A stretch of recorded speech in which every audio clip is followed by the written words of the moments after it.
By the time you get to the 1950s, what has happened is people on the far left are going through a crisis about what we are supposed to do now that our youthful dreams in the classical Marxist ideal have failed.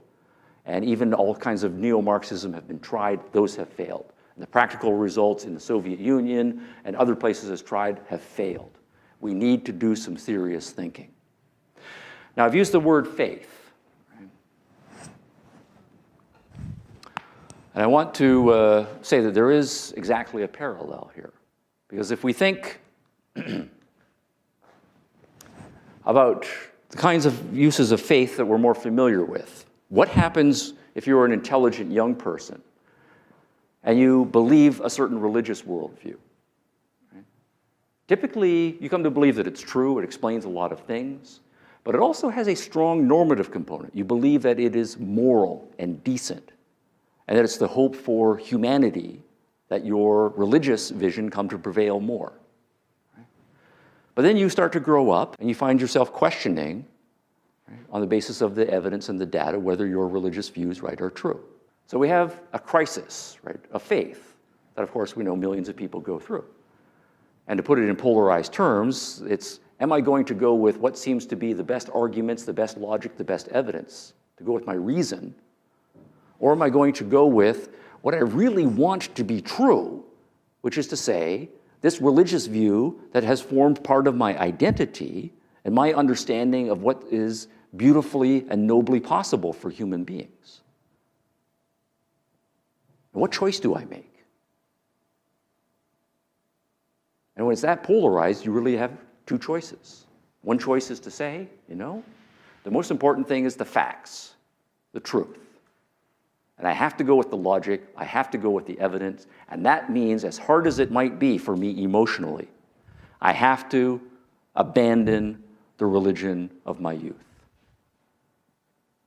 I have to live without that religion, adopt some other more rational religion, or possibly live without religion at all, because objectivity and reasoning matter. And some people do it down that road. But the other option then is to say, you know, I'm going to believe what I want to believe. There's no way I can give up this beautiful, deep part of my identity. And that means that I have to find some way to get rid of the logic, the evidence, and the commitment to reason. That I'm going to elevate a subjective commitment to something I want to be true over reason. And we do know in the history then of religion that there are many religious strategists who take that route. Limit reason, crucify reason, set aside reason in order to rejuvenate personal faith commitments. Now that exact same psychology carries over to politics. And that's the claim I'm making here about the 1950s socialists. The smart ones recognized that the arguments for socialism had been destroyed. Mises, Hayek, and the others, and all of the empirical data, right, that was out there. There's no way to give a rational explication for the economic superiority of socialism, right, over capitalism. And the data shows that the socialist nations have been brutal in practice.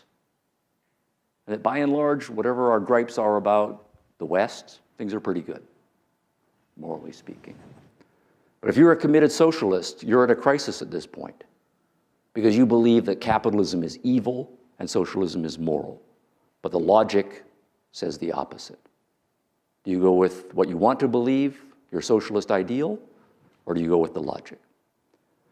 And we do know, again, some people make the different choices. Some people say, okay, I need to modify my socialism, abandon socialism, and move toward some sort of liberal democratic understanding. But a lot of people double down and say, I am going to find a more sophisticated way to bracket reason, bracket the evidence, bracket the idea that on politics, reason, evidence, and logic is fundamental. And that's the postmodern move right there. Another colleague at Duke University, Frederick Jamerson, right, Marxist theorist, right, at exactly this juncture says, yes, we are aware of Marxism's and neo-Marxism history. We're aware of how things have gone right in the West, and we do know it is evidence versus political commitment, and he's making his point clear. Everything in the last analysis is politics. Your political commitments are fundamental. Everything will be shaped to fit the political commitments.